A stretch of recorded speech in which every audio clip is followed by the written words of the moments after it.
waa su'aale.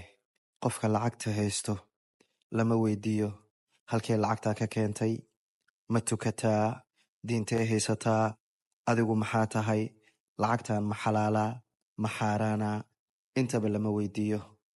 Waxa uu doono iyo waxa dadka uu ka rabo intaba wuu ka helaa, isagoo markaa loo qiimeynayo lacagta uu haysto.